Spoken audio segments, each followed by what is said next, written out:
Olá, galera. Sou o professor Silvio Freitas e hoje nós vamos continuar com a lei dos cossenos.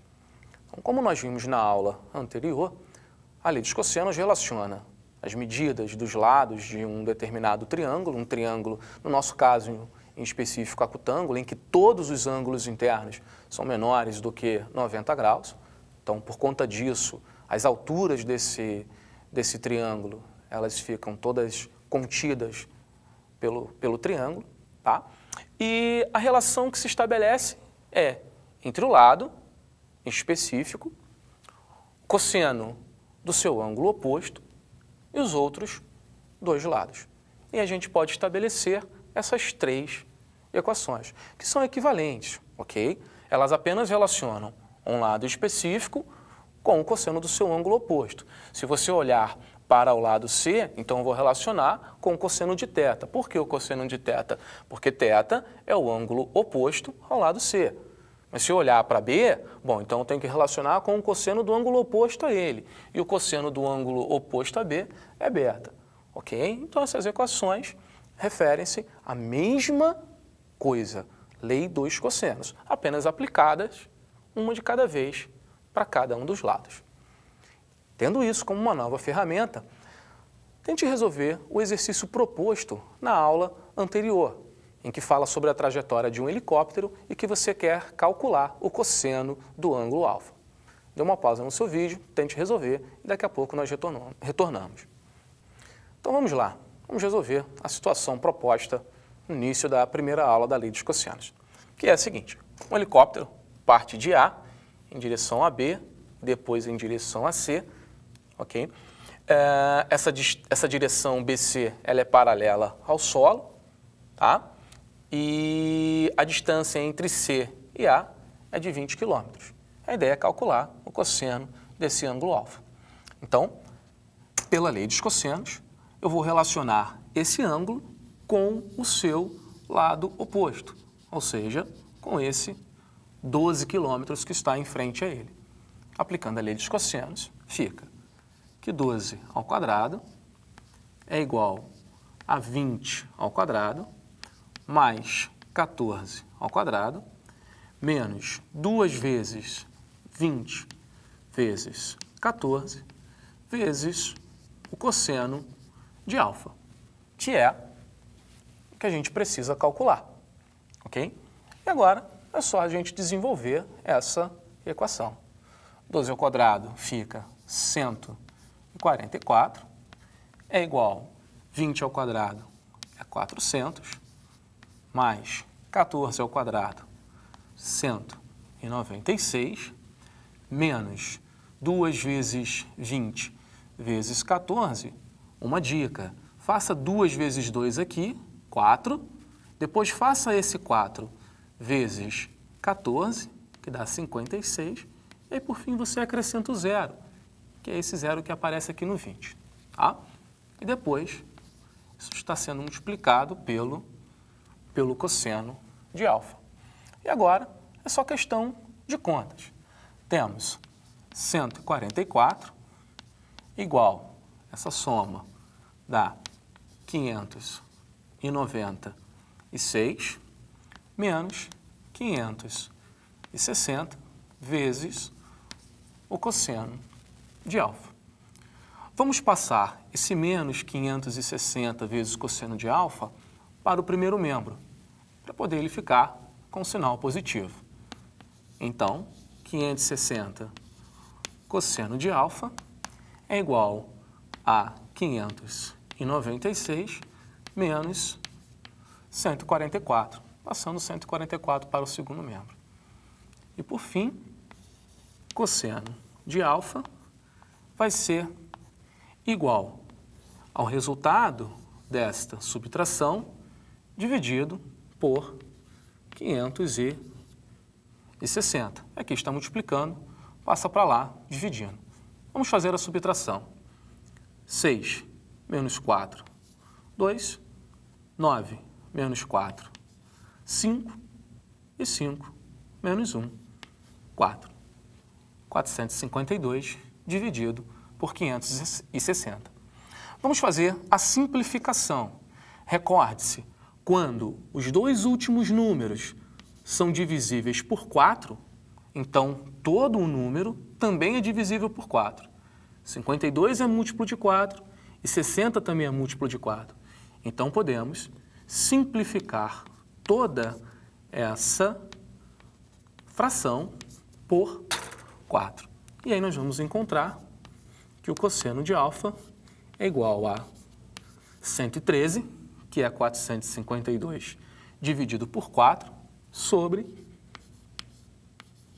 140, que é 560 dividido por 4.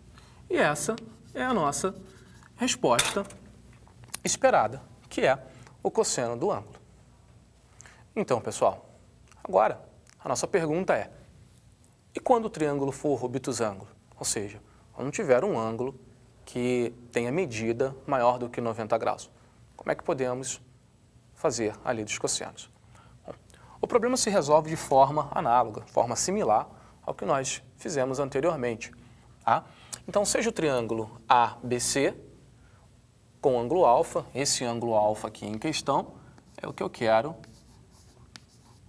informar que é obtuso. Ele é o maior do que 90.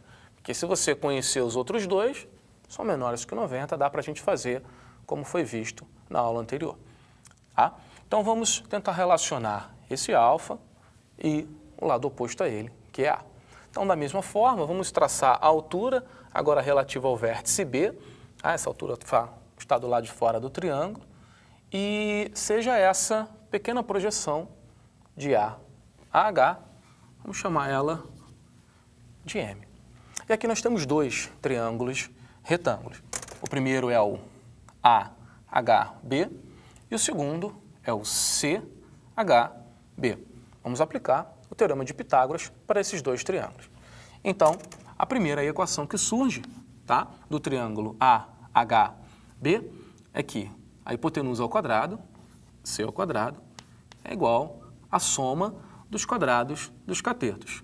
Um cateto é o que nós chamamos de M e o outro cateto é a altura do triângulo. Nós vamos chamar de H. Então, H ao quadrado. A segunda equação vem do segundo triângulo retângulo, com vértices em C, H e B.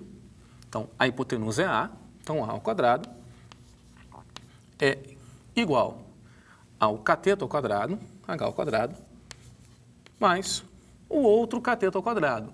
O outro cateto é a medida B do triângulo inicial mais M. Então, B mais M ao quadrado. E aí, da mesma forma que foi feito anteriormente, vamos, na primeira equação, isolar essa variável H, ok? Então, da primeira equação, podemos escrever que C ao quadrado menos M ao quadrado é igual a H ao quadrado. E vamos deixar essa equação guardadinha para a gente poder utilizar no desenvolvimento da segunda.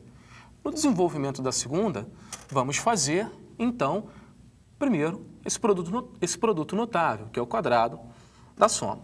Então, desenvolvendo o produto notável, vamos ficar com A ao quadrado igual a H ao quadrado mais o quadrado do primeiro, mais duas vezes o primeiro vezes o segundo, mais o quadrado do segundo.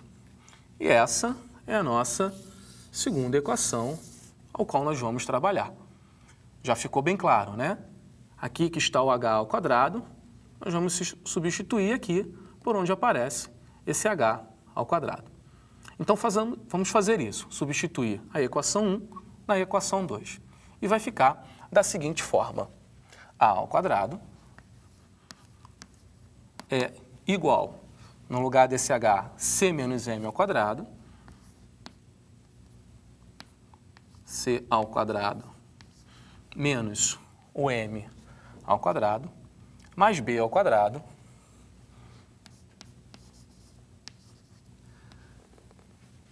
mais duas vezes B vezes M,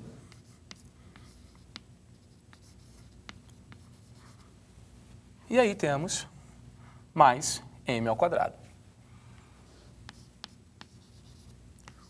Bom, surgem ali dois termos que podem ser simplificados, que é o m² negativo e m² positivo. E aí nossa equação fica a² é igual a c² mais b² mais 2 vezes b vezes m. Assim como no exercício anterior, na demonstração anterior, nós vamos precisar trocar aquele m lá. Ele não me interessa. Eu quero usar apenas os lados A, B e C. Tá? E se eu estou falando da lei dos cossenos, tem que aparecer o cosseno de algum ângulo. Então, para aparecer o cosseno de algum ângulo que use o m, o ângulo em questão é este, assinalado como θ, porque m é o cateto adjacente a ele e C é a sua hipotenusa. Então, desse triângulo, olha aqui, nós sabemos que o cosseno de θ é m sobre C. Então, dessa equação, temos que o m é igual a C vezes o cosseno de θ. E é essa informação que nós vamos substituir naquela nossa equação. Vamos trocar m por C vezes cosseno de θ. Fazendo essa troca, temos que a² é igual a c² mais b² mais 2 vezes b vezes c vezes o cosseno de θ. E aí surge uma ferramenta que você pode utilizar para calcular o cosseno de um determinado ângulo. Na verdade, não do ângulo em específico, porque aqui nós começamos a falar do ângulo alfa e o que apareceu ali na nossa equação foi o θ, que foi o ângulo externo dele.